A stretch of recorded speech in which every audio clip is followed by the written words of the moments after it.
Usaping pananampalataya. Ang pangangaral ng mga pastor sa Pilipinas. Ang tanong, katotohanan ba?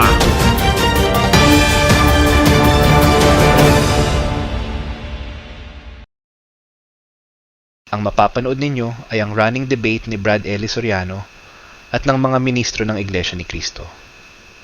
Kung meron tayong makikita na dapat bigyan ng reaction, ay ating kokomentuhan. Oo nga pala, ang pag-like ninyo sa inyong pinanood ay malaking suporta na sa aking channel. Halina at panoorin na natin. Dati galit sa akin yan eh. Nako, galit na galit, Brad Elliot. Ako'y talagang nilalayasan sa kwarto nito.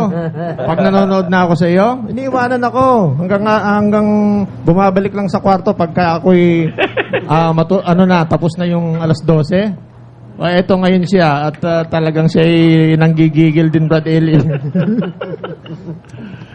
Magandang gabi, kapatid. Magandang gabi po, kapatid na Eli. Nagpapasalamat po ako sa Diyos at kahit na nga ho nung unang panahon ni boses nyo ayaw ko marinig, niloob pa rin ho ng Panginoong Diyos na ako'y matawag dito sa sinasampalatayanan ko ngayong tunay na iglesia. Salamat sa Diyos, kapatid. Talaga nung naririnig ko ho yung mga paninira nila, dati-dati ho talaga kahit na ako'y kaanib sa Iglesia ni Cristo nung araw, hindi ho ako nakikinig at nanonood sa kanila eh. Kung kailan ho ako nanonood, ngayon hong kaanib na ako dito sa atin.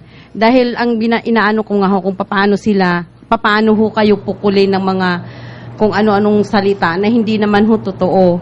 Sa totoo lang ho nung minsan na ikwento ho ng mister ko sa akin na napasok nga ho siya sa inyong kwarto. Tinanong ko, kumusta naman ang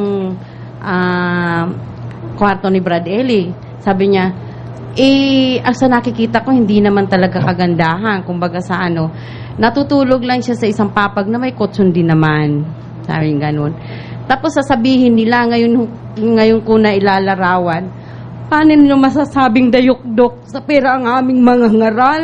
Samantalang, nakikita naman ho namin na kung paano siya nagmamalasakit sa aming mga kapatid. Lalo na ho yung mga kapatid namin na doon sa sinasabing mga walang anuman. Siya ho yung nag-aasikaso doon sa mga kapatid naming babaeng bao.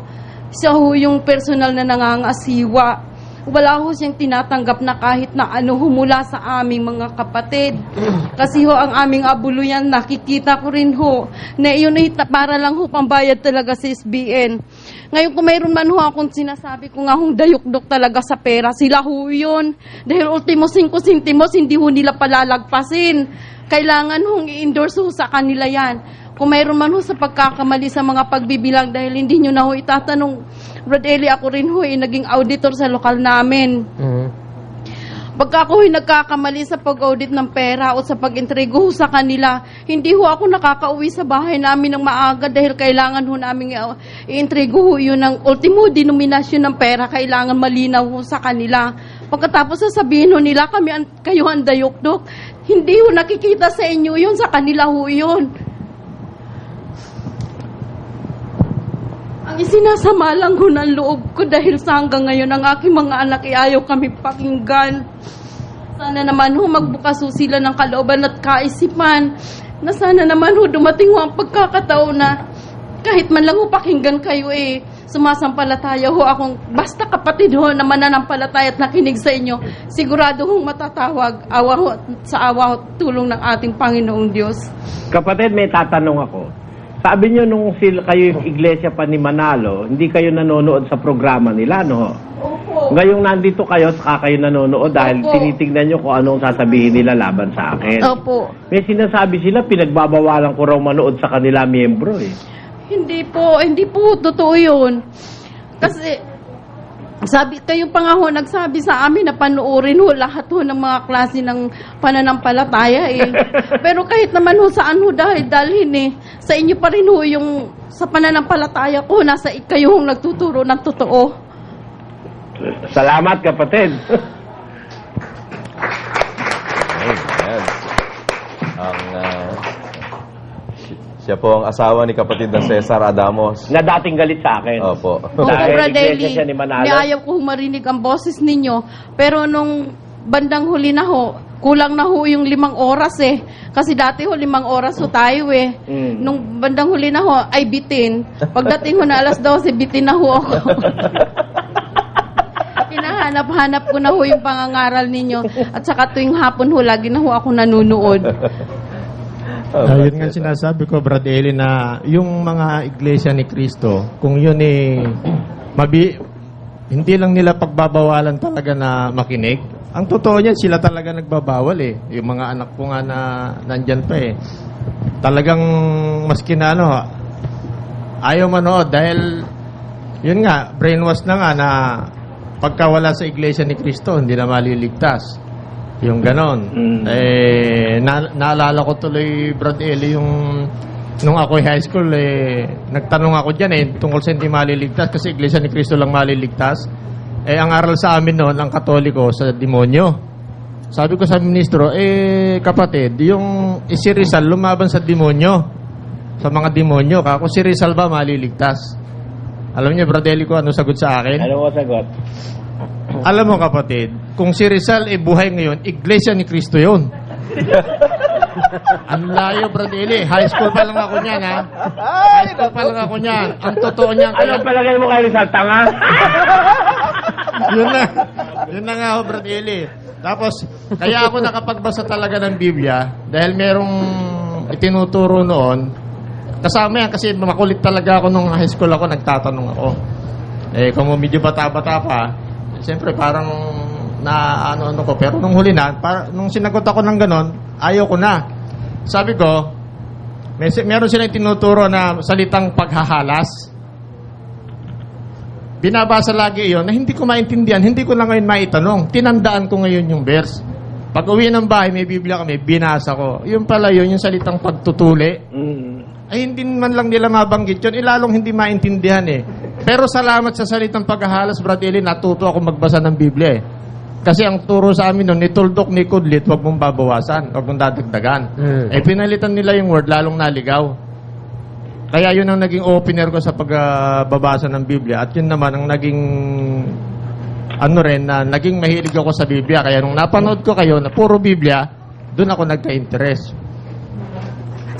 Kaya meron pa akong idadagdag, Brad Eli, yung napanood ko rin yung mga sinasabi nila na galing sa atin na mga kapatid na halos ang sinasabi nila ay ang kanilang dahilan sa yung tatlo na yun kaayusan daw Brad Eli, kaayusan. Ang nakikita nilang kaayusan, sinasabi nila, yung dun sa pasalamatan daw natin, ganon. Ang totoo niyan, sa Iglesia ni Cristo, yung kaayusan, ang doktrina nila dyan is akayin sa kasakdalan ng paglilingkod ang mga kapatid. Kasama yung kaayusan na yan. Nung araw naman dyan, pwede rin yung nakatsinelas lang hanggang sa naging magsapatos, magpolo, hanggang sa magbarong, Brad Eli. Kailangan nakabarong na.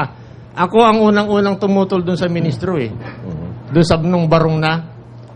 Sabi ko, magbabarong tayo, napakahirap ng mga kapatid. Hindi ba ang dapat nating ihanda at ilagay sa kayusan yung ating puso at saka yung ating pananampalataya?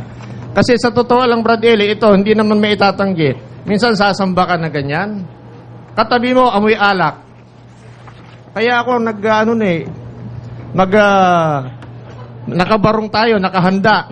Kahit isa yung ventilador, mainit. Pero yung puso natin, di ba dapat na ihanda natin yung puso natin at saka yung isip natin? Yun siguro ang tama na kasakdalan ng paglilingkod sa Diyos. Hindi siguro yun, Brad Cesar. Yun ano po kaya?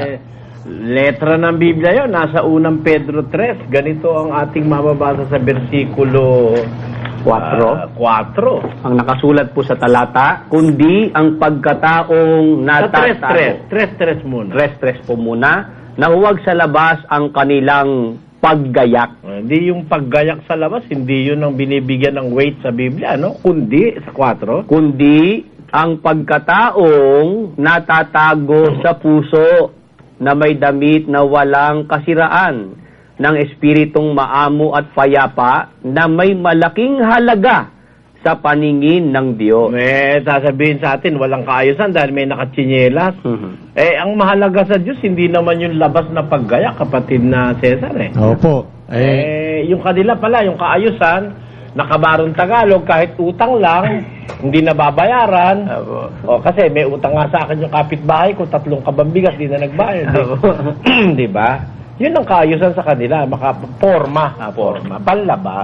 Yun nga po. Tama yung sabi ng Biblia, may anyo ng kabanalan, Brad Cesar. Opo, yun nga po ang nagiging basihan nila. Pero kung susuyuyin natin, Brad Eli, pagdating ngayon sa pamumuhay, kasi pag nasa kapilya, maayos, forma. Pero paglabas ng kapilya, sabi ko nga, ayoko na ma-personal Pero kung gusto ninyo ng katibayan na... Kasi kung ang talagang aral dyan, bawal uminom Dapat Bawal yung mga... Nung panahon namin. Pero ngayon, hindi nila ma-implement ng gusto. Bakit? Ikaw, katulad nga nung sinabi ni Brad Larry. Kung ang gumagawa, yung nandun sa taas, paano mo mababawalan ngayon yung kwan? Yung nasa baba. Yung nasa baba. Opo, hindi katulad po dito. Nakita ko po talaga dito yung tunay na pag-i-implement ng mga aral ng Diyos na mula sa taas hanggang sa baba. At yung OIC. Opo, lahat Pati po. MIC. Lahat po sila. Kasi ako po, Brad Eli, talagang keen-observer din po ako. Kahit na nandito na ako, tinitingnan ko rin ho ang mga pamumuhay ng mga natin. Yung kung paano sila nagbubuhay. Kasi, siyempre, dapat, di ba, kung tutuusin, mga ehemplo tayo ng tama. Pero sa magdadalawang taong ko rito, Brad Eli, nakita ko talagang dito, inaalis ang mga taong hindi namumuhay ng tama. Hindi katulad, at saka kung maalis ka rito, hindi ka na mababalik dahil dito ko nga lang ho natandaan yung ibig sabihin ng Hebreo 6:4 hanggang 6 ba yun? Yun ho, ang tinandaan ko talaga na yun, na dito pala yun. Kasi doon talaga, kahit 1,000 beses ka. Halimbawa ngayon, kaya malalakas, mag-inom ka, maglasing ka, mambabae ka, tiwalag ka, o after 6 months, pagbabalik loob ka, 6 months, sasamba ka, Huwebes at Linggo. Pag natapos mo yon, iglesia ka na uli, tatala ka na uli. Kaya every 6 months, pwede ka mag-iglesia ni Cristo, pwede ka umalis. Dito po sa atin, hindi po ganun, Brad dito Cesar. Dito ko nakita yung tamang pag-i-implement ng mga aral ng Biblia. Opo, pagka ang lumalabag, Brad Cesar, kahit po OIC o Kahit MIC. po sino. Opo. Kagaya nga po ni Ber Santiago, Brad Cesar. Yung kapatid ko. Yun po dating naging manggagawa nga po rito, naging OIC rin. Pero nung gumawa po ng mortal na kasalanan na nangalon niya, yun ho'y itiniwalag ni Brother Eli. Dahil nga po yun po'y talagang mababasa po na yun po'y... Hindi, Brad Willie, maano kita. Apo. Mabara muna kita sandali. Hindi naman common na ngalon niya, itinitiwalag na natin Apo. Bakit? Kasi merong nakapangalon niya na hindi naman ganun kagrabe. Halimbawa, tanong mo sa akin kung paano. Paano po yun? Sabi ni Kristo, yung nakatumingin ka lang sa babae, taglay mo sa puso masamang hangad, nagkakasala ka na ng pangangalon niya, hindi ba? Apo. Yun, pangangalon niya rin yun, tumingin ka ng may masama kang hangad meron may mga natutuksong gano'n, pwede mo rin terminuhang nakapangalon niya, Apo. Halimbawa, kagaya ng isang kapatid na executive doon sa Makati. Yun, umamin talaga sa akin yun, na siya talagang nakagalaw siya ng babaeng bukod sa asawa niya. Ano raw ba ihahatol ko sa kanya? Inimbestigahan ko, tinanong ko, ano ba nangyari kapatid at napakialaman mo yung hindi mo asawa? Kasi po, Brother Eli, ako po siyempre, 12:00, kainan. Ang ginawa raw niya, hindi siya kumain dahil siya raw antok na antok. At napuyat siya nung gabi. Inano niya, nirecline niya yung kanya, manager siya executive siya sa Makati. Nirecline niya yung kanyang silya, yung inuupuan niya. At natulog siya talaga. Nung magising daw siya yung kanyang sekretary, nakayapo sa kanya, pinupupo siya ng halikat, Apo. nakahawak na sa maselang bahagi ng kanyang pagkalalaki. ano raw siya, nadarang siya dahil naamoy niya, mabango. Opo. Ayun, may nangyari sa madalit sabi. Hindi naman daw umabot dun sa sexual intercourse dahil dun nga lang sila sa silya. Pero talagang nagkaroon na ng kulang na lang ng isa, Brad Cesar. Alam na siguro ng tao. -1 na lang. -1. Pero ando na lahat ng elemento, no? Nagpunta siya sa akin. Sabi ko, Brad, papatak din yan sa pangangalo niya dahil nagka-interest ka na eh. Inanuhan mo na eh. Nakipaghaligan ka, nakipagyapusan ka na, etc. Ano raw ba hatol ko sa kanya? Hindi naman kako kita ititiwalag dahil natatakot na siya baka siya itiwalag. Hindi ganun kako. Nauunawaan ng Diyos yung kahinaan ng tao, lalo na hindi mo naman sinasadya dahil natutulog siya eh. Kaya yun ang kaya kita binara doon sa yung kay Ber naman di ganun. Iba po yung kay Ber, Brother Eli, dahil po yung nangyari nga po yun na inagaw po niya yung asawa ni Manny Tandog ng Bicol, Brother Cesar.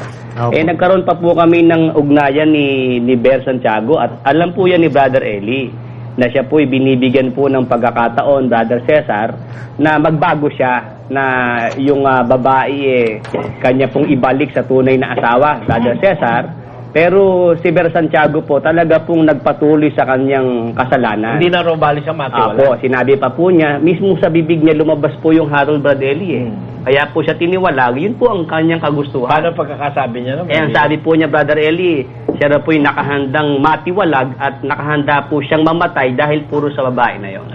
Yun po ang hatol, Brother Eli. Sa kanya po mismo nanggaling yun Kaya, nang itiwalag nga po ni Brother Eli yung aking kapatid, Brother Cesar, wala po akong pag-aatubili na ako tumutol dun po sa naging hatol kay Ber dahil yun naman ho talaga isang napakalaking kasamaan sa Diyos at sa tao yung ikaw mang-agrabyado, mang-api ka ng tao, yun pong mga anak nung lalaki nawalan po ng nanay, tapos nawalan po ng asawa si Brad Manny Tandog.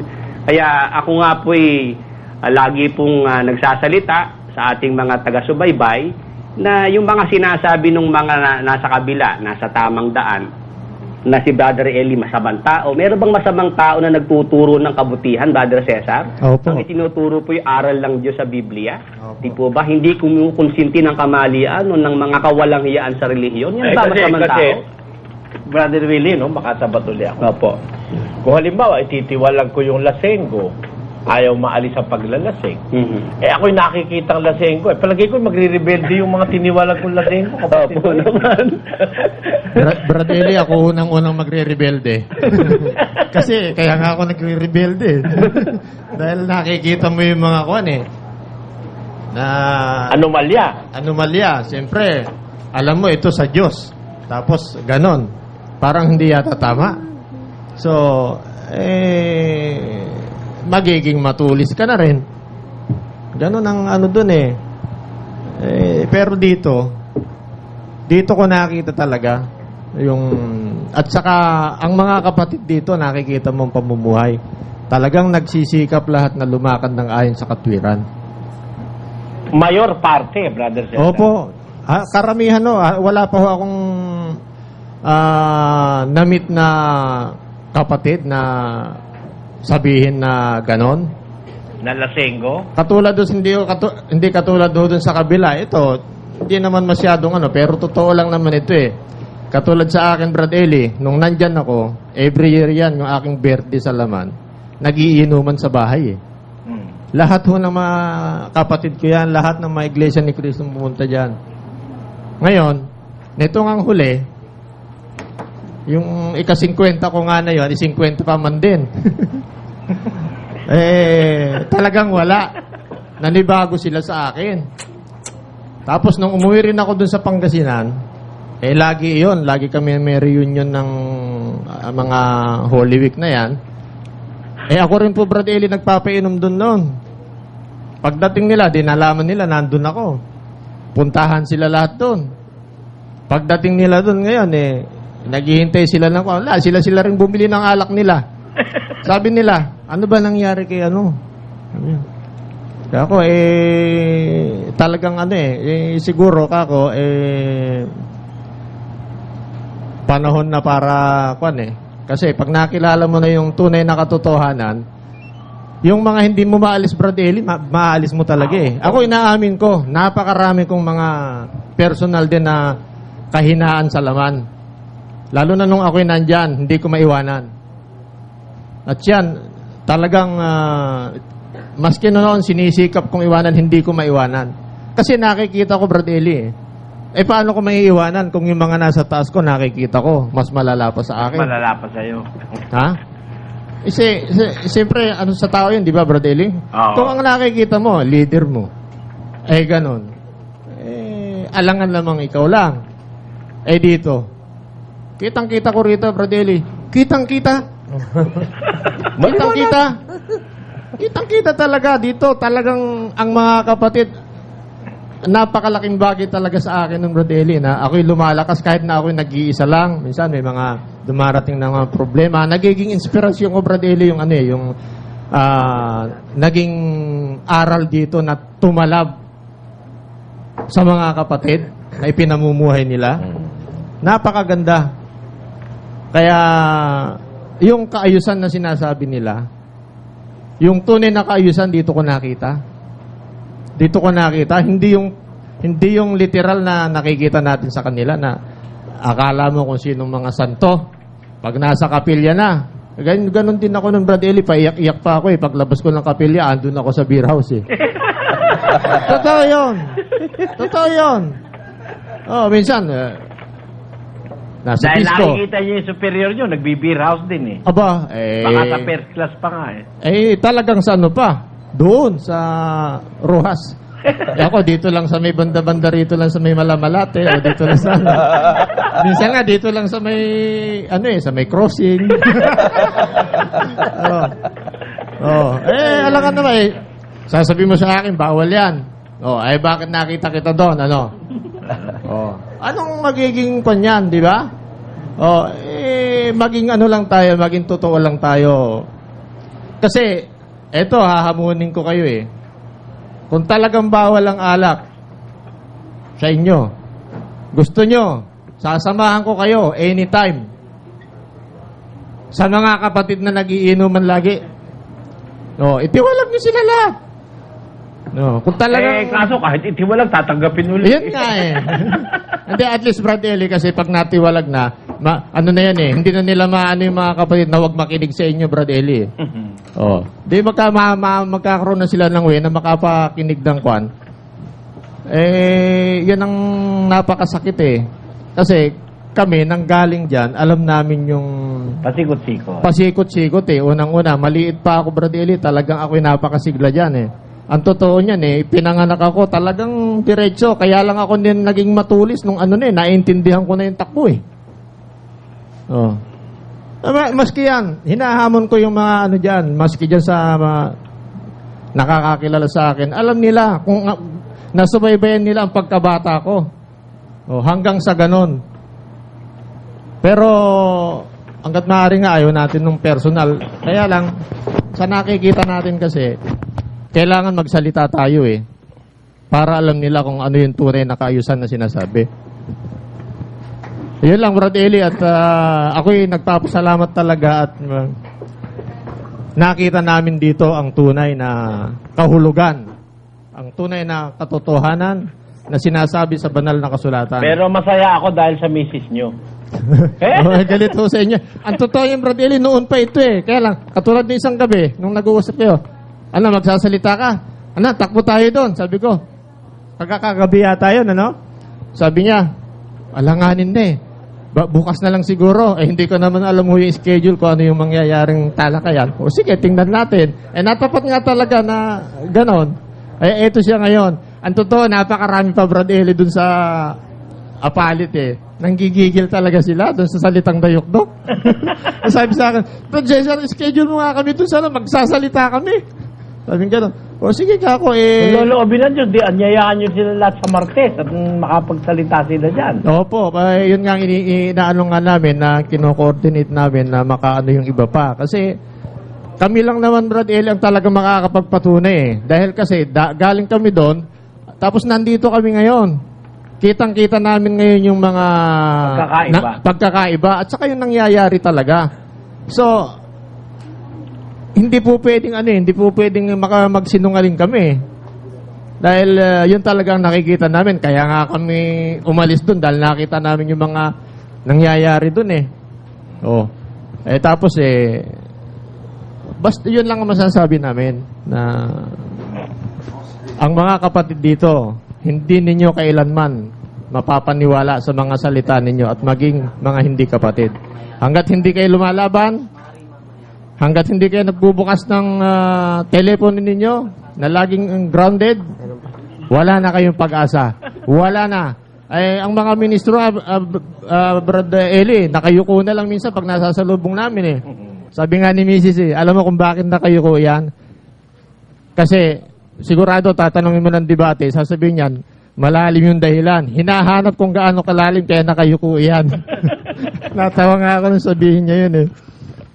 Kaya, ayun lang, Brad Eli, at salamat sa Diyos at kami narito ngayon sa tamang pananampalataya. Salamat din sa inyo, kapatid na Cesar. Ayan.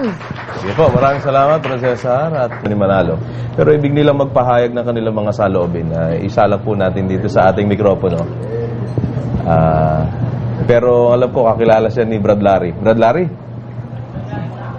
Hindi lang po basta-basta kilala, ate ko po sila. Ayun, ate pala ni Brad Larry. Sige po, pwede po makuha ang pangalan. Magandang gabi po sa inyong lahat. Kapatid ako ni Larry, ako si Lydia Erfilo. Masiglang kaanib pa ngayon sa Iglesia ni Cristo. Ngayon, ayaw ko sanang magsalita dito kasi nakikita yung mukha ko sa TV. Makikita ko ng lokal namin. Natatakot ako baka kasi nung hindi pa kaanib ang kapatid ko, alam ko na marami siyang anomalya na nalalaman. May pumunta na sa amin na escort ni KRD na sabi niya, pagka kayo ay lumaban sa pangangasiwa, may kalalagyan kayo. Nagsasalita na ng marami si Larry, kaya naku po, paano na kami, baka hindi na kami makauwi ngayon. Hindi naman po siguro. Oo, kasi ako ho ay dating sa finance, ako yung sinasabi ni Larry na matagal ho ako sa finance, si Kajun Santos ang ano dyan. Ngayon po, yung sinasabi niya na talagang bawal ho sa amin na sabihin kung ano, magkano ang pananalapi ng iglesia. Kaya nga ho, ako'y hindi ko natagalan dahil sa 22 na probinsya na hawak ko, lagpas hanggang ulo ang papeles na ino-audit ko. Ang hirap. Hindi ko ho kaya. Palagi akong nagkakasakit noon. Marami akong operasyon sa katawan ko, kaya hindi ko ho kaya yun. Kaya umalis na ako kasi hindi ko talaga kayang bilangin yung pera na... Sa dami, no? Kaya ganun. 1991 pa yun. Kaya nga sabi ko nung narinig ko sa TV yung si billionaire si KRD, sasabihin ko sana tatawag sana ako kay Brad Eli na hindi billionaire yan, trillionaire na siya. Kung sa pananalapi ang pag-uusapan. Ngayon ho, si Larry mapilit kasi na makinig daw kami dito sa Channel 21. So nakinig ako. Nung narinig ko na palaging nagmumura si Brad Eli, nag-aaway kaming dalawa. Kasi bakit ka ako nagmumura to? Pero nung matagal-tagal na, naunawaan ko na rin yun. At saka, naku po, baka andyan yung asawa ko kasi bumabay dahil ayaw niya sanang magsalita ako dito kasi ho, ang hanap buhay namin nasa tapat ng kapilya mismo. Baka hindi na ho ako makapunta doon. Yun po. Pero bahala na ho ang Panginoon Diyos kung talagang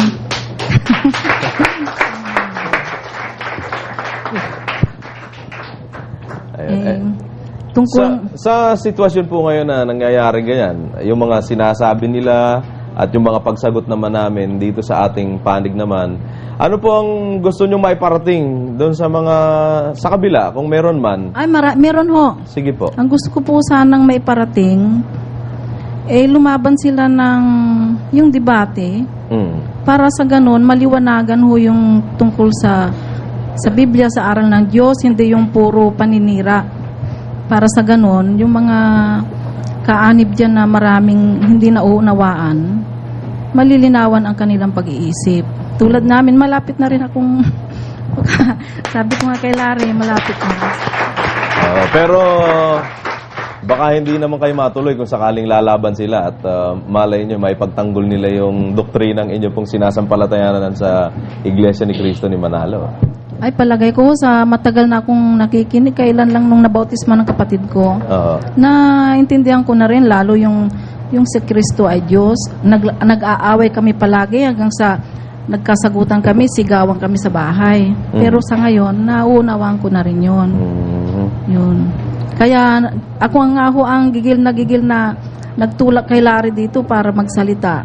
Kasi ayaw ko yung, hindi ko pa man si Brad Eli, yung dayukdok, naiinis ho ako doon. Kasi ho, may narinig ako noon na yung si Brad Willie ba yun, yung sabi na yung asawa niya nagpatotoo na hindi nakakarating kay Brad Eli yung yung salapi hanggang sa pananalita nila parang dalawang asawa nung yung asawa ni Brad Willie. So asar na asar ako noon kasi alam ko na sa iglesia kung saan pupunta yung mga pera. Ganun po. Ayun, Pero tayo naman hindi po tayo Dati po kayong nasa finance ng iglesia ni Opo, Manalo, kapatid. nasa finance po ako. Kaya alam nyo ang pera, ang pasok. Alam Sa po. 22 probinsya. Opo. Kaya nasabi nyo hindi lang billionaire si KRD, kundi trillionaire. Opo. Kaso bawal nga sanang ipaabot namin. Nandito na ako. Sabi ko na yun. Kaya naku baka bukas ititiwalag na ako nito. Doon ho sa barbershop namin kasi nagkakainitan na kami doon dahil yung sasakyan namin medyo parang ayaw na nilang ipatigil na matagal. Pasensya na ho kayo kasi hindi ako Tagalog. Pangasinan, Ilocano po kami. Opo. Mamondan. Kabsat. La Union. La Union din ako. Ba, taga-La Union kami, kapatid. Ay, ganun po ba? Ang aking ama, taga-Nagilian. Magkababayan po tayo. Talaga magkikita opo. tayo. Ang totoo po niyan, yung naging ministro na nagkabunga sa amin. Kasi ho, buong pamilya, iglesia ho kami, minsana na bautismuhan po kami sa Dagupan City. Tapos, naging pangulong mga awit ako, kalihim, marami po akong tungkulin. Pero sa ngayon ho, hindi na ako tumutupad dahil may sakit po ako. Pangkaraniwang kaanib, pero masigla pa rin ho ako. Ganon kaya nga ho kanina, yung sinasabi ni Larry, katatapos lang namin nag-committee, binibiro-biro ko pa yung diakonesa namin. So, yun nga ho, talagang sa iglesia, talagang hindi na mabilang ho talaga ang pera. Hirapan. Ano naman yung sinasabi ng kapatid, brother? Personal testimony, the best. So, sa ngayon po, yamang ipinarating nyo sa kanila yung ganyan na saloobin yung lumaban sana sila ng debate. Paano kung hindi naman nila pansinin ho yung inyong sinasabi na pakiusap nyo sa kanilang ipaglaban nila ang aral sa debate sa telebisyon kay Brother Eli? Ano po kayang... Ang masasabi ko po doon, kung hindi man sila lumaban, takot sila siguro. Talagang baka pagdating hanggang dumating ang paghukom, hindi talaga lalaban yan dahil alam nilang mali yung aral. Magsisiyasat na rin pa rin ho ako. Yan. Sige po, tuloy nyo lang po sana. Ayan, biro mo kapatid na Josel, member na nila ang nagsasalita dito sa atin. Hindi po tayo nag-iimbento, kundi ang mismo sila ang nagsasadya dito. Ngayon lang natin nakita. At ang pinanggalingan ng lahat na ngayon, Brother Johnny, Opo. yung sabi nilang dayuktok ako sa pera. Opo. Yun mo nga po. Doon ako nagalit nung sinasabing dayukdok. Sabi ko, ba't gano'n? Opo. Ano po yung naramdaman nyo nung mapakinggan nyo yun, sister? Yung salitang yun. Na ipinaparatang nila kay Brother Eli? Naku, galit na galit nga po ako. Kaya lang, nagkataong ang kapatid ko nasa Apalit. Gustong gusto ko sanang tumawag. Wala namang number kasing matawagan doon sa nila. Ayun. Nagalit ka? Eh, kasi po, nakita ko kasi na ang dayok-dok kasi doon dito sa amin. Kasi nga, sila nga ho sa totoo lang, maraming anomalyang nalalaman ng kapatid ko na hindi na pwedeng sabihin dito. Baka kulang pa yung katawan namin para pambayad sa... Kumamti kayo ng asawang tidayok ng Ilocano. Haan kabisat. The worst. The worst. Nakakatuwa siya kapatid na Josel, ano? Soft-spoken siya, pero nakikita natin yung tapang ng kanyang paninindigan. Ano? Nakakatuwa po kayo. Hanggang abutan. Sana ganyan lahat, kapatid na Josel, ang lahat ng mga member ng Iglesia ni Cristo na pag nakakakita po kayo ng hindi tama, huwag tayong payag na tatakutin lang at hindi na magsasalita. Ako naniniwala, itong kapatid ni Brad Larry ay ang habol niya talaga yung totoo.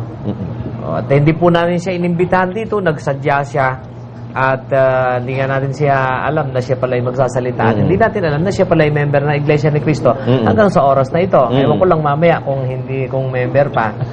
Pero ang maganda nun ay ang nagsasalita ay hindi tayo para sa sentimiento ng palatuntunan ito, kundi galing na sa kanila. Iba naman sa kanila, yun naman sinasabi nilang kunwari, sentimiento ng member natin, si Paul ang nagsasalita. Tsaka biruin mo, Brother Danny, miyembro mismo nila ang naiinis sa kanila, nagagalit sa kanila. Pag sinasabi nilang dayok-dok si Brother Eli dahil kagaya nga ng sabi niya, alam niya na ang dayok-dok ay sila, hindi si Brother Eli. Kaya natutuwa ako. Sinabi nga nila kanina, yung Ilocano rin, si Bert Carino, planted daw natin yun. Yung tumatawag sa atin dito. Ganun ba? Sana lakay. No, da tiempo, may kanto yan. Pagam hanggang planted. Maganda kanya kinkatay na planted ka. Ibig sabihin, pati mga caller natin, kanilang... Single out si Bert Carino. Kung may kanto yan, SBN 20, tagsarita ka. Palong planted, di ko nga kilala si Ma'am Bert. Oo. Yun po naman matsagalang dumayal ng telepono kaya nakakalusot dito sa ating programa pagka tumatawag sila. Sa totoo lang, talaga naman mahirap makatawag at makalusot. Sa dami ng gustong tumawag. Hindi naman kasi kapareho sa kanila. Ang dali-dali mo makakontak pero hindi ka nila may air dahil grounded daw ang linya. Ang dali mong tumawag sa kanila. Bibigyan nila yung telepono, makakalusot ka kagad. Dahil wala dahilan nang yung tumatawag. grounded, Brother Joseph. Oho. Dahil nilang pera, di na nga raw mabilang nung kapatid nating bisita dyan eh. Opo. Hindi naman nagkasakit sa kabibilang ng pera yung tao. Tapos grounded lang, hindi magawa ng paraan. Oo. At saka buong panahon naman grounded na naman, oo. Palusot na lang po yun. Alibay lang po yun, Brother Eli. Halatang halata naman At ako, kapatid na Josel, naniniwala ako personal, hindi nila pwedeng galawin itong mga taong ito dahil ngayon nakapagsalita na once na may nangyari dito, alam na natin kung sino ang... Manapa, baka ikaw ang galawin Di ba? Kaya wag po kayo mag-alala at marami naman tayong malaking pag-asa sa langit. Tutuwa ako sa kanya kahit siya babae, malakas ang loob. Tapang, kapatid Dani, para sa isang kagaya nila. Alam mo, para dyan sa ganyang mga tao, Brad Joseph, malakas ang loob ko Opo. Kaya kahit hirap na ako sa buhay, hindi ako maka-atras dito sa obligasyon ko Dahil dyan sa ganyang mga klase ng tao na kapareho ko rin na handang magbuwis ng buhay. Pero, do I have anything against the Iglesia ni Manalo? Have I personally done any mistake to any one of them? Sigurado ang answer, wala Bakit nila ako ginigiba, Brother Joseph? Dahil nagsasabi ko ng totoo That is the very reason why I am the object of hatred ng Iglesia ni Manalo as a whole, as an organization.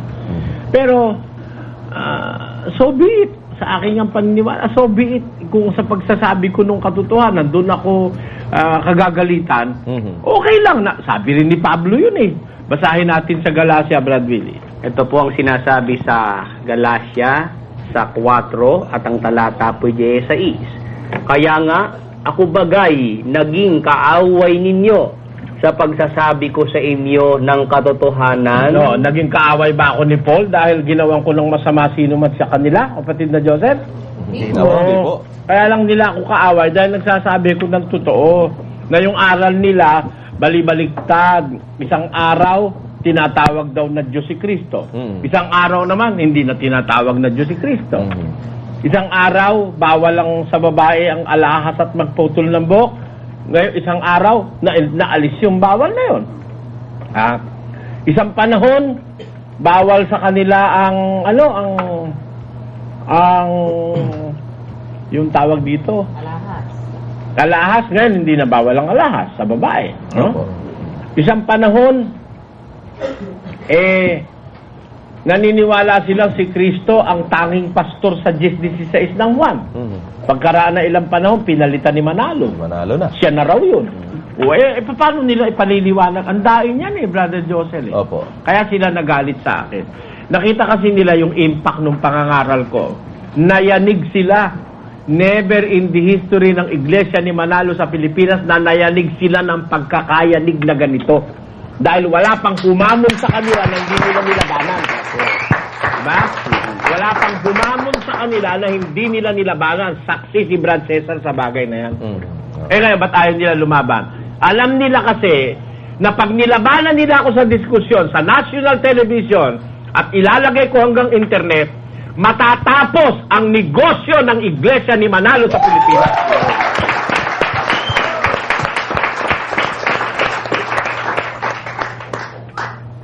Yan ang totoo dyan, Brad Joseph. Opo. At palagay ko, yun din ang nakikita nitong mga panauhin po natin eh. Palagay nyo po, ano po ba ang may kukomento nyo sa bagay na yan? Hindi ba nyo naiisip kung bakit kaya ayaw nila lumaban hanggang ngayon ang debate kay Brother Eli, Brad Larry at saka sa... Meron po akong kapirasong masasabi tungkol dyan. Kasi ganito naalala ko habang sasalita si Brother Eli, naalala ko kasi yung anak ko dinodoktrinahan na ngayon yung panganay 16 anyos siya. Sabi niya, alam niyo tay, kahit si Ka Felix pala ngayon bumangon, halimbawa magising, yung mabuhay uli, hindi na rin lalaban Kasi noon pala sa Iglesia ni Cristo, hindi rin, bawal din yung mga putol ng buhok sa babae. Bawal yung mga nasa Biblia pala yun. Iniba ni na ka-RD. Babatukan pa si ka-RD ni Ka Felix. Sabi ng anak ko At ang gagawin nun si Ka Felix, sabi niya, bahala na ko yun, balik na lang ako sa libingan ko. Ganun Kaya sabi ko talagang naalala ko lagi yan. Yun po ang isang masasabi ko dyan. Kasi ito pong si sister nananawagan sa panig na yun na lumaban sila ng debate kay Brother Eli hindi ito first time dahil si kapatid na Cesar Adamos, ganyan din ang pakiusap niya nung bago siya maanib dito. Nagbigay pa nga siya ng taning Brad Cesar, di ba? Petsa ang binigay ninyo. Ano bang petsa nga po yun? August 31, 2001 noon na binigay niya. Pagka hanggang ganitong petsa, hindi pa kayo lumaban ng debate sa TV kay Brother Eli, hanib na ako dito. Bahala na kayo sa buhay nyo dyan. Ngayon... At totoo, nag-umpisa niyan si kapatid na Romy Espanyol, Brother Joseph. Po, Brother Eli. Siya unang nakikinig sa akin. Anong una, galit siya sa akin din. Dahil iglesia nga siya ni Manalo di ba? Ang unang kaanib sa atin yung asawa ni Ka Romy, si Ka Nedy si Ka Romy hindi kaanib. At yung mga kapatid ni Ka Nedy, ministro, kapatid ni Ka Romy, ministro rin ng iglesia ni Manalo. Yan ang umpisa niyan. Ngayon, sa kagustuhan ni Ka Romy na mapahiya ako, pinuntahan niya akong personal at sinasabi niya, lalakarin niya raw na magkadiskusyon ang panig na ito at ang iglesia ni Manalo. Hanggang sa kani-negotiate, pinagsabihan siya ni Paul na tarantado ka pala sabi ni Paul, Wala sa TV yun. Wala sa TV. Kasi sa TV, hindi marunong magmura si Paul Sabi, kung hindi raw siya marunong magmura. Para sa kanila kasi yung tarantado mura. Pero sa TV lang nila hindi sinasabi yun, pero sa harapan, mas matindi pa ron kung magmura sila, Brother Joseph. Sabi, tarantado ka pala, ba't mo kinumpurmiso iglesia? Di ba? Sabi gano'n, Yun ang sabi ni Ka Romy. May footage tayo niyan dyan. Ngayon, nung sabihan siya ng gano'n, nag-isip siya. Bakit kaya sa lahat nang makakadiskusyon ayaw makipagdiskusyon kay Mr. Soriano? Bakit lahat naman nang nakikipagdiskusyon tuwa pa kami pag may makikipagdiskusyon sa amin at dadalhan namin ng membro, ba't sa'yo ayaw? Ayun, doon na nag-umpisa pagdududa niya, hanggang nagsuri siya, hanggang nagtapat na siya sa akin ng pinakamalalim na lihim ng buhay niya, na siya pala'y anak ng isang mataas na opisyal. Royal blood. Royal blood pala siya. At siya illegal heir. Ayun. Dahil anak siya sa labas. Kaya nga kamukha siya ng tatay niya eh. Kung sino yung tatay niya, hindi lang natin sinasabi yun. Opo, Brother Eli. Ayan. Ganun yun. Ngayon, ito, pakiusap nitong panauhin natin. Miyembro pa rin naman nila hanggang ngayon. At meron pa pong isa dito, Brother Eli. Pero, hindi na lang natin siya ilalagay ipapakita sa TV screen. Ang pangalan i-hold lang muna natin. Pero ito, certified. Pwedeng i-check talaga na ito'y verified at certified na miyembro nila hanggang ngayon din. Meron din po siyang gustong iparating dun sa mga dayok-dok na yon. Sige, abutan na lang po natin ang mikropono, please. Off camera na lamang para kasi meron silang nararamdamang pangamba, kapatid na Dani. Hindi naman maiiwasan dahil di mo naman maikakaila kung anong iba yung salita, no? Opo. Yung salita, nakakakilabot yung salita. Huwag niyong, pag sinabi niyo kahit kanino, ang pananalapi ng iglesia, may paglalagyan sa inyo. Ganun po ba? Opo. Hindi pala. Kung marunong ka ng logic, matatakot ka, Brother. Mismo po, Brother Eli. Kaya, sige, bigyan na po natin ng pagkakataon. Magandang gabi po sa inyo. Magandang gabi ho sa inyong lahat, lalo na kay Brother Eli. Magandang gabi po. Ganun pa man, kinakabahan talaga ako. Hindi ko alam kung anong sasabihin ko. Kaya lang po ako napilitan na magsalita. Dahil sa una ho, gusto ko munang sabihin sa inyo na sa ngayon, masigla pa akong kaanib sa Iglesia ni Cristo at isang mga awit sa Iglesia ni Cristo.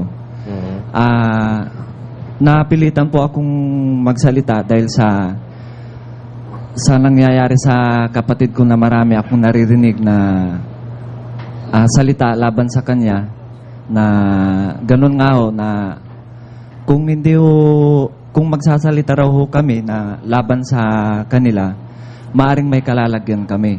So sa ngayon ho, talagang sa kinauupuan ko na ito ngayon ay talagang nandito na ho ang hinig ng katawan ko. Kaya, ang gusto ko lang ho, kaya nagsalita ho ako rito dahil sa kapatid ko ho, unang-una, nasa lupa ako ng iglesia. Maraming nga ho akong naririnig. Ganon din ho doon sa kapatid kong nagtatrabaho sa Central na halos, hindi ko alam kung tanggalin na rin sa trabaho yun. Pasensya na ho kay Brother Eli dahil talagang nanginginig talaga ako sa takot ngayon dahil naunawaan po namin kayo, kapatid. Naunawaan namin kayo. Kahit hindi niyo po sabihin buo, naunawaan namin kayo. Una ho, ang una hong masasabi ko yung tungkol nga ho sa binabantahan kami sa bahay na may pumunta nga ho doon na sa ngayon no, sa kapilya talagang inuusig na rin ako ng mga kasamahan ko dahil nalaman nila na yung kapatid ko pumasok na rito sa sa inyo po. So sa ngayon hindi ko sinasabi sa mga kapatid ko na patiyo ako ho. Hindi na ho maganda ang nila sa akin sa lokal na kinatatalaan ko. Noon pa ho, nung nasa lokal pa ako ng Tagumpay, palipat-lipat ho ako ng lokal dahil hindi ko nagugustuhan yung treatment na nila sa akin. Hindi na maganda nung pumasok na yung kapatid ko dyan.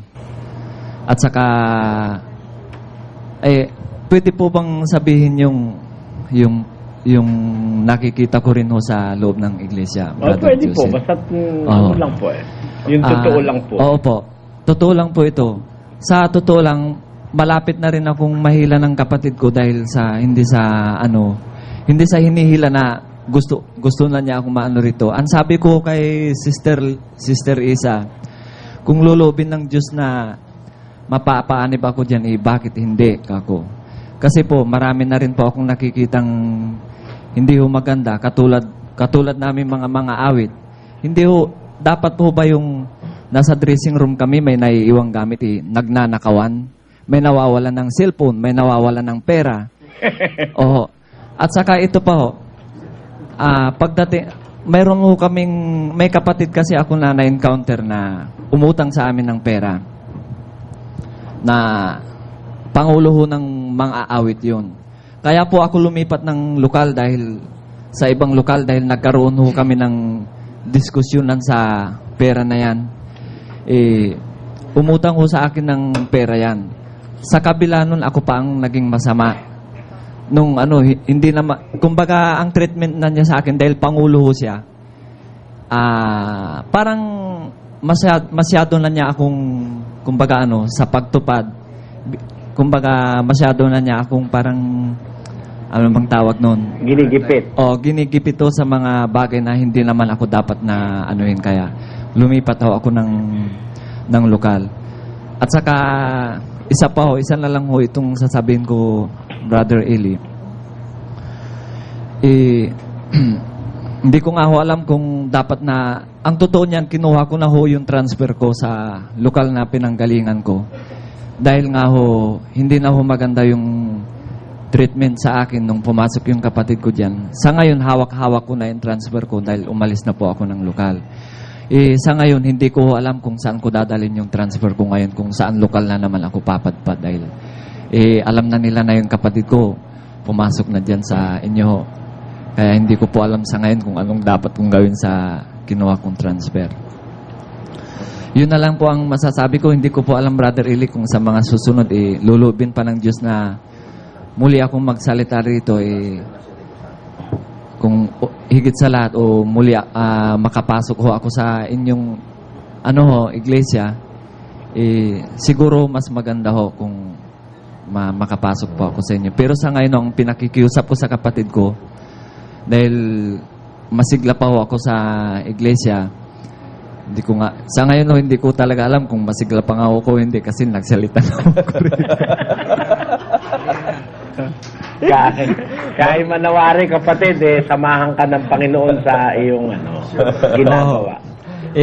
Sige po, maraming salamat po ba kung pwede sakaling... wala po ba kayong gustong iparating doon sa mga nandoon sa kabila, sa mga ministro, sa pamunuan man ng iglesia po ninyo? Ang tanging may paparating ko lang po yung kung gusto nila po na hindi mabuwag yung iglesia na yan, lalo na kaming mga talagang diehard na sa iglesia, kung tawagin nga siguro, lumaban na sila ng diskusyonan. Kasi yun nga ho lagi ang sinasabi ng karamihan sa amin na humarap na para sa ganun, matapos na yan. Yan ho ang inaano ko po sa kanila. Na kaya lang po, hindi po kami nagsasabi ng katulad ko ho. Hindi po ako nagsasabi po sa ministro namin dahil baka mapasama ho kasi kami kaya. Pero sa inyo pong assessment ngayon sa ginagawa nilang estilo ng pagtira kay Brother Eli, pagsagot nila, yung paraan nila ng pagsagot kay Brother Eli sa kanilang programa, ano pong nararamdaman ninyo? Ano pong nakikita po ninyo? Ay, nung una po, Brother Jusile, talagang sa totoo lang, kumbaga pumapanig ako sa kanila sa mga naririnig ko. Pero nung bandang huli, parang hindi na yata maganda yun, sabi kong ganun. Umiibabaw na po sa akin yung katotohanan na hindi naman ganun si Brother Eli. Na napag-aaralan ko po yun. Kasi nakikinig din ho ako sa ninyo Opo. Dati po ayaw ko pong makinig dyan dahil bawal talaga sa amin yan. Pero nung nakita ko yung dyan na unti-unti kong nakikita yung maganda yata ang makinig dito, sabi kong ganun, kaya nakikinig. Napunan nyo rin po ba ang style nila na focus na lang sila sa pamemersonal at hindi na po aral lang kanilang sinasagot kay Brother Soriano? Opo. Sa totoo nga po ngayon, kapag pag tumutupad ako ka Brother Jusil sa tungkulin ko, dahil choir nga po ako Pagdating ko ng dressing room, hindi ko po alam kung tutupad pa ba ako o hindi na kung ganun? Kasi tama po yung sabi ni Sister Liz sa akin kanina na, alam niyo po, nagdadalawa kasi ang ano ninyo eh. Dapat pagtimbangin ninyo yan, sabi niya. Kaya kung loobin ng Diyos na mapapasok ako sa inyo, siguro kung loobin ng Diyos maging choir din ako sa inyo. Opo. Sige po, maraming salamat po. Salamat po. Ayan. Teka, meron lang ko alis na isang tatanong lang baka bago siya umalis. Opo, Brother Joseph. opo, Brother Eli, go ahead po. Baka sabihin na kasi planted natin itong mga tao nito eh. Yung isang kapatid hindi planted dahil nakita mo ka sa TV eh. No? Siya hindi natin pinakita, baka sabihin planted. Kapatid, tanong kita sa'yo, planted ka ba namin? Yun pong question niya po sa akin yan alam ng Diyos po yan na hindi kasi ako pa nga ang nagtutulak sa kapatid ko na, Larry, magsalita ka na, sabi kong ganun dahil para sa ganun matapos na yan, sabi kong ganun. Malay mo, pag nagsalita ka maakay mo na ako dyan. Pero yung planted po ako, Brother Eli, ayan po ang Diyos nakatingala sa akin. Salamat po. Handa po akong bumaon dito sa kinauupuan ko. Salamat po, kapatid. Kasi gano'n pati para... Sa totoo nga po gustong-gusto ko kayong mamit ng personal Maraming salamat. Salamat po. Kasi kaya ako sinasabi, kasi pati na pala yung caller natin, planted daw natin. Alam mo, ang caller dito sa atin, hindi planted. Miski nga kay Manolo, pag ang caller, kapatid, inaamin ng caller na kapatid siya, di ba? Kaya sabi nga sa akin ni Manolo, kapatid pala yung tumawag sabi nga gano'n sabi mo, pag silang tatawag, wag nang masyadong mahaba dahil para yung iba mapagbigyan natin. Hindi naman bawal tumawag sila. Kaya naman, inaamin naman ng mga kapatid na sila kapatid. Kasi hindi ko tinuruan ng kasinungalingan ng kapatid dito. Opo, at never na pinagbawalan din naman na magtanong. Sila pagka natanong yung mga ministro, nagagalit yung mga ministro. Lalo na pagka itatanong mo, anong kahulugan ng banal na halik? Kikinig ka kay Soriano, no? Ganun po kagad. Ay, nako, yung mga yan, napakalaki na ng ginagawa nilang... Tama, nakikita na nila yung yung nagagawa nila, no? Opo. Pati miyembro nila nagsisintimiento pabor sa atin, Brother Joseph. At ako lalo na po, kung nandito lang sa studio yung mga nakikinig ngayon, at nanonood sa TV, lalo po yung mararamdaman dahil yung kagaya itong huling nagsalita, ayaw namang mapabanggit ng pangalan. Pero talagang, sabi nga niya, talagang abot ang nervyos niya. Kaya lang naglalakas loob po yung tao. Atas na rin siguro nung kagustuhan niyang, yung totoo talagang, may hayag sa kababayan nating mga nakikinig Brother Joseph, hindi siya mapalagay. Oo. Kasi Brother Joseph, sobrang naman na talaga yung kanilang mga ginagawa na yan ng paninira kay Brother Eli Kung ikaw naman kasi taong matino ang pag-iisip at saka meron kang pagpapahalaga sa katotohanan, hindi ka naman maano sa mga yan, kundi magagalit ka talaga kahit miyembro ka pa nila. Magagalit ka sa kanila dahil alam mo na hindi totoo yung sinasabi nila labang kay Brother Eli. Okay lang yun, pag-usapan aral, lumaban sila sa aral, sabihin nilang hindi totoo yung sinasabi ni Brother Eli, pero para personalin mo yung tao na hindi naman talaga gano'n. Wala silang batayan, Sister Luz. Opo. May ipaparinig silang video na hindi naman nila naintindihan dahil pinagputut-putut lang nila at wala naman audio pero wala naman palang video. Opo, opo. Pinagputol-putol nila para palitawin kontra-kontra. Opo. Tapos kukonklusyon nila, tinumay, kundi dayok-dok sa pera, naghihingi ng 20 million. Opo. Kaya nga po lahat ba nang manghihingi, dayok-dok? Lalo na pag ang hinihingi para pambayad sa kontrata ng isang ipinagagawang building, di ba, Sister? Oo.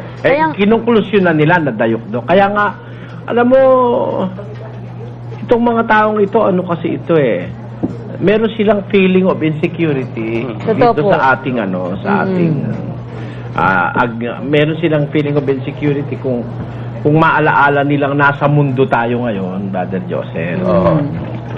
Kasi Brother Eli, nababawasan yung kanilang mga tinatanggap na ganansya Dahil yung mga miyembro nila dati na naliliwanagan, umaalis sa kanila, tuloy yun, nababawasan ang pera nila. Matagal na silang galit sa akin kasi nagpulong ako doon sa Bacolor, ano? Opo. Ang abuluyan daw doon, 600 pag Webis eh. 600 pesos. Mga anong year po yung Brother Eli? Mga 1972 siguro, 71. Malaking halaga na po yun. Oo, 600 pesos ang abuluyan. Nung magpulong ako, naging 27 pesos. Kaya pala. ko naman nalaman kasi yung bumibilang na Diakonesa, naaanib sa atin. Kaya po pala matindi galit Kaya sila, matindi galit nila sa babarilin nga ako nung isang taga Angeles na naka-Mercedes-Benz nung diskusyon eh. Galit sila sa akin talaga dahil biro mo, from 600 naging 27 pesos. Kasi sinasabi ko sa pulong, walang abulo yan ng Webis sa Biblia. Hindi nag-abulo yan ng Webis yung mga nakapakinig. Nagalit sila sa akin doon. Lalo na po ngayon, Brother Eli, dahil puro kahihiyan ang inaabot nila. Doon lang sa... Marunong silang mahiya. Oo. Biro mo, sa isang episode ng programa, ay 3 mali ang pinalabas. Kay Ber Santiago pa lang yun. Yun nga pong inaasahan nila, Brother Eli, na magtatayo sa kanila. Iba na magsasanda sa kanila sa kahihiyan. Akala nila kakuha sila ng asset kay Ber Santiago. Akala mo, Brother Eli, brilyante eh. Yung pala naman ay puwit ng puwit ng bote. Kaya lang, Brad Willie, hindi naman, nakaramdam ng hiya eh. Buong pagmamalaki pa rin silang nagkahayag ng mga kasinungalingan hanggang ngayon. Ganyan. Pero alam mo, yung mga miyembro ang mga miyembro ng nahihiya para sa kanila, di ba? Kagaya itong mga nagpunta po dito, Brother Elia. Hindi nila nagugustuhan yung style nitong mga ito na may personal na mga kung ano-ano akusasyon. Sila naman pala itong mga amin. Paul. Wag din Aminin. Yung sinasabi nyo na ako yung bilyonaryo, di totoo yan. Wala akong bilyon, marami akong utang. Tanungin nyo Metrobank. Diba na, Brother Joseph? Sa kanila pala, ang pera hindi na mabilang. Nagkakasakit nga po bumibilang. Alam mo. Sino kaya ang dayok-dok? Sino dayok-dok, Paul? Yung maraming pera o yung walang pera? Pero ako, Brother Joseph, let me say this kay Paul. Alam mo, Paul, wala ako sa ilalim ng kahit sinong tao eh. Wala, hindi ako napapasakop kahit kaninong tao eh. Hindi kagaya mo, no? Ikaw naintindihan kita, kaya ka nagsasalita, binabayaran ka. Ako hindi ako binabayaran, kaya ako nagsasalita. Diba? Kaya nauunawaan kita, pero sana matakot ka sa Diyos dahil alam mo namang hindi totoo yung sinasabi mo laban sa akin eh, di ba? Alam mo, hindi totoo yan eh, yung dayok-dok ako, yung conclusion yun ni Michael Liling. Hindi totoo yun na ako'y dayok-dok, lintang dayok-dok, ganun. Alam nyo, hindi totoo yun eh.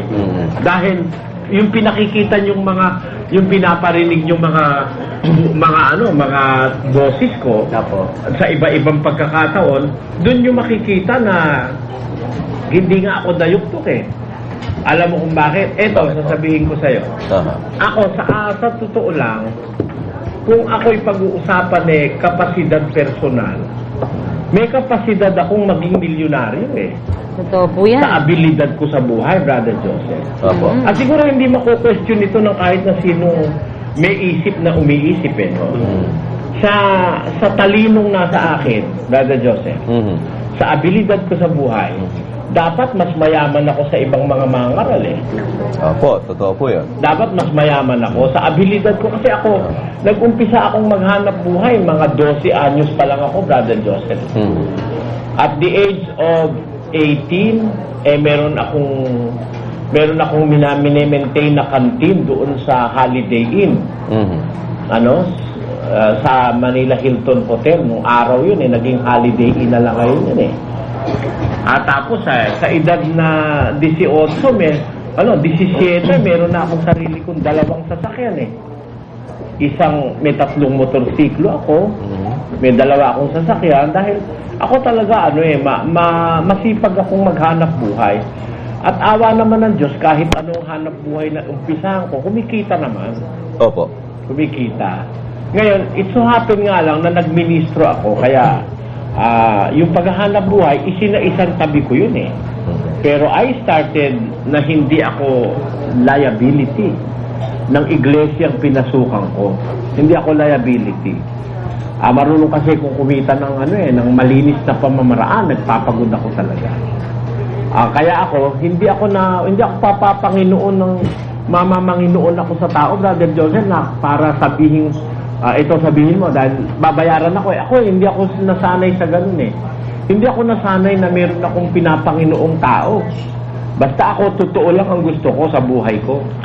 Ayoko nung hindi totoo. Kahit na upahan mo ako, hindi ako papayag. At kaya ako, laging nasasabi mo kay Brother Willie, sa inyo, never na kayo i-subject nyo yung pagkatao nyo sa tao. Bawal kasi ng Biblia yun na mamanginoon ka sa tao eh. Kasi pag namamanginoon ka, kahit ano ipasabi sa'yo, kahit anong ipagawa sa'yo, gagawin mo alang-alang doon sa namamanginoon ka, hindi ba? Tama po. Ako, namamanginoon ako sa Diyos eh. Kahit ano ipasabi ng Diyos, sasabihin ko yun. Kahit magalit sa akin si Atty. Rosal, sasabihin ko yun eh. Di ba? Kahit idemanda pa ako ni Atty. Rosal. Gusto niya, away kami, di siya atrasan eh. Kasi yun ang pinapasabi ng Diyos. Natatandaan siguro ni Atty. Rosal, sabihin ko sa kanya, Atty. Rosal, yung religion mo, stupido yung religion mo. Inutil. Harapan ho yun, nandun ako sa stage na. Abogado siya, no? Siyempre, may pride siya, no? Kaya ako lang namang ginamit yun. Hinahamon ko kasi yung kanyang meticuloso, Nakita ko kasi kay Atty. Rosal, sa una kami magkita. He is in quest for the truth in matters pertaining to this world. Kasi human rights lawyer siya, mahilig siyang magtanggol doon sa mga naaapi. Siguro ako, pag nai-motivate ko si Atty. Rosal, magiging crusader din ito for the truth concerning not only material things but also most especially spiritual things. Totoo po yan. Ngayon, ang gusto ko lang sabihin, in my own right, talagang in my own right, pwede naman akong mag-milyonaryo, Brother Joseph eh. Hindi sa relihiyon, Hindi sa relihiyon. At hindi rin sa pangungurakot sa kapwa. Kaya lang, yung mga sinasabi nila nang hihingi ako, hindi rin para sa akin yung hinihingi ko, para sa convention center, Brother Joseph eh. Tapos, pagkatapos makikita naman na hinihingi ko yun sa kapatiran, halimbawa, para dun sa ating, sabi ko, sa kisame, sa bubong, at saka yung bayad nga noon kay Miss Imelda Papin, di ba? Tapos, papatugtog nila, tapos duduktungan ng konklusyon, dalukdok daw ako sa pera. Tinan mo, kung may justisya bang alam yung mga tao na yan? Hindi naman nga akin yung hinihingi ko, paano ko naging dayukdok? Gago ka? Hindi ba? Gago talaga. Sana kung akin yung hinihingi ko, no, Brother Joseph? At kung akin naman, di naman ako kailangan manghingi sa kapatid. Ni pagkain ko nga, ayokong hingin sa kapatid eh. Ni pagkain ko, ayokong hingin. Dahil gusto kong kumain ng sarili kong tinapay, Brother Joseph. At kung kumain man ako ng tinapay ng sino man, gusto kong bayaran, di ba? Alam niyo naman yung ugali ko na yun eh. Pakinggan niyo at basahin natin. Sinasabi po yan sa ikalawang Thessalonica 3:7, sapagkat kayo rin ang nangakakaalam kung paano kami ay inyong dapat tularan, sapagkat kami ay hindi nangag-ugali ng walang kaayusan sa inyo. Ni nagsikain man kami ng walang bayad ng tinapay ng sino man, kundi sa pagpapagal at sa pagdaramdam na gumagawa gabi't araw upang kami ay huwag maging pasanin sa kanino man sa inyo. Di ba galing niya kapatid na Joseph? Gumagawa kami araw at kami para huwag kami maging pasanin sa kanino man sa inyo. At tinan mo, ako ba nagpapapasan sa miyembro? Yung ako sarili ko? Never. Ba hindi pwedeng isumbat sa akin ng kapatid ngayon na ako'y pasanin ng iglesia, Brother Joseph? Never po. Dahil yung kumpansarili ko lang, kain, damit, at gastos, Hindi na ako siguro kailangan humingi ng tulong sa kapatid. Yun lang bigay nung aking pamangkin sapat-sapat na sa akin, sobra pa Sobra pa. Brother Joseph Iba pa rin po nga nakikinabang dahil sobra ibinibigay po sa inyo. Oo, at saka hindi ko naman kinakain din yung ibinibigay ng pamangkin ko dahil ginagastos din naman yun sa mga bagay na may kinalaman sa kapakanan ng marami, kapatid na Joseph. Totoo po yan. Unang-una, ito. Halimbawa, kagaya nung nakaraan, nag-birthday ako, no? Although wala naman ako talagang formal na celebration. Merong mga kapatid na nakakaalaala talaga ginawa ko. Hindi, akala mo ba kahit na 5 ron kinuha ko, kapatid na Josel? Hindi Alam ng kapatid na Robert yan. Yung isang may hawak ng pera rito. Dati naman born again yun. Kung saan napunta. Kaya, yung sinasabing dayok-dok, alam mo, ginagalit lang nila yung miyembro natin, pati miyembro nila. Okay din lang yan. Okay lang. Kasi ang nagiging resulta, pabor pa rin sa akin kapatid na Diyos. Biro mo, miyembro nila, taga-central pa, lumabas dyan sa programa. At may hawak auditor pa. 22 provinces. Hindi naman yun. Ito mo na yung resulta niyan, Paul, ang ginagawa mo na yan. Hindi ko inaasahan sa buhay ko ito na isang active member ng iglesia mo ang pupunta in defense of me. Pupunta sa ako na may talagang dapat magpasalamat sa Panginoon, kapatid na Diyos. Masyadong credible witness yun. Daily? Napaka-credible po yan, attorney. Sabi nga ni Professor Coronel, sabi niya, the testimony should not only be credible in itself, but the witness herself must be credible. Maliwanag ho yan. Kaya walang motibo yun na pumunta rito. Hindi planted. At saka hindi considering yung kanilang might and yung kanilang influence, ikaw man lumagay sa mga tao na yan, manginginig din ang laman mo sa takot, di ba, brother? Hindi nga makapagsalita na malakas. Ayun. But what motivated them to do this thing? Sense of justice, brother. Sense of justice. Saka yung konsensya. Opo, konsensya at yung paghahanap ng katotohanan. Opo. Nag-uutos sa ako. Hindi mapalagay So, kami po ay nagpapasalamat sa mga panauhin natin. At gayon din naman sa mga kapatid natin na nanggaling dyan sa Iglesia ni Manalo na yan. Nagpapasalamat ako higit sa lahat doon sa dalawang nagsalita dyan na miyembro nila. Opo. Pinasaya niyo po ang aking gabi at ang aking araw. Pinasaya niyo po ang puso ko dahil sa ginawa ninyo, napatunayan ko na nasa panig ko pa rin ang pagkasi ng Diyos at ng katotohanan. Amen. Hindi mo miyembro nila magsalita against them, unsolicited yun, brother. Kaya tayo po yan. Overtime, kaya pasamantala magpapaalam po kami. Magkikita-kita tayo mulit, magkarinigan kung buhay pa tayo sa loloobin ng Diyos. Sa susunod na episode, loloobin ng Diyos at buhay pa tayo. Attorney, huling paalam ba yan? Antayag buteng, Brad. Magandang umaga na, mga kaibigan. Maraming salamat. Salamat sa Diyos, mga kaibigan. Okay, kapatid na Luz. Maraming salamat po sa inyong lahat. Nang sa muli po kung laloobin na. Pasalamatan mo naman yung babae dyan para sa Kristo. Opo, maraming salamat po dito sa dalawang ating naging panauhin ngayong gabi. Magandang gabi po. Maraming salamat sa inyong pagparito. Sana po, sa susunod ng mga pagkakataon, makasama uli namin kayo. Kung tayo buhay pa. Kapit na Dani. At least ikaw, nakaputi ka na. Bibigyan natin ng reaction ang napanood nating video. Hindi ko layunin ang magmarunong, kundi nais kong maibahagi ang aking natutunan sa Biblia. Ang bibigyan natin ng reaction ay tungkol sa pagtitiwalag sa iglesia, kung pwede bang makabalik pa o hindi na. Kung ay natiwalag ay nagpakasama na at ayaw magsisi, ito ang mga hindi na pinababalik pa sa iglesia.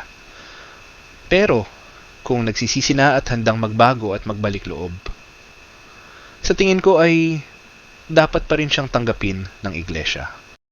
Kapitulo 5. Sa kasalukuya'y nababalita na sa inyo'y may pakikiapid, at ang ganyang pakikiapid ay wala kahit sa mga hentil, na isa sa inyo'y nag-aari ng asawa ng kanyang ama.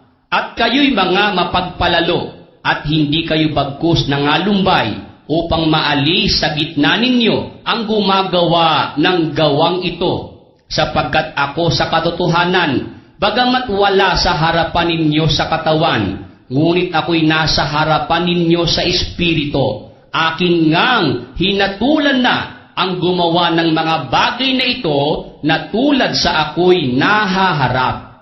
Sa pangalan ng ating Panginoong Hesus, nang nangagkakatipon kayo at ang aking espiritu, na taglay ang kapangyarihan ng ating Panginoong Hesus, upang ang ganyan ay ibigay kay Satanas sa ikawawasak ng kanyang laman, upang ang espiritu ay maligtas sa araw ng Panginoong Hesus.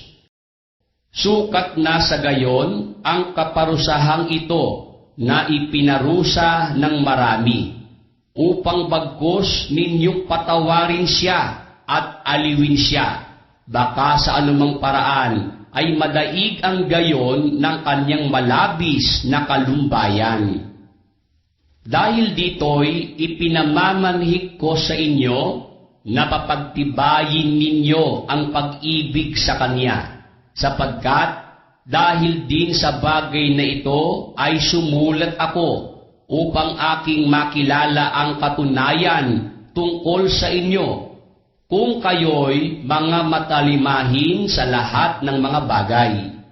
Tatakwat ang inyong pinatatawad ng anuman ay pinatatawad ko rin naman, sapagkat ang aking ipinatawad naman, kung ako'y nagpapatawad ng anuman, ay dahil sa inyo sa harapan ni Kristo, upang wag kaming malamangan ni Satanas, sapagkat kami ay hindi hangal sa kanyang mga lalang.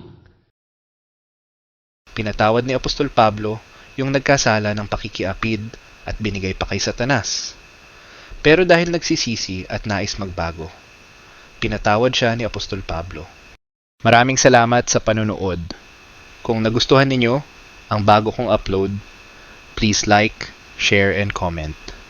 At kung hindi ka pa nagsasubscribe, ay mag-subscribe ka na upang lagi kang ma-notify ng YouTube sa mga bago kong upload.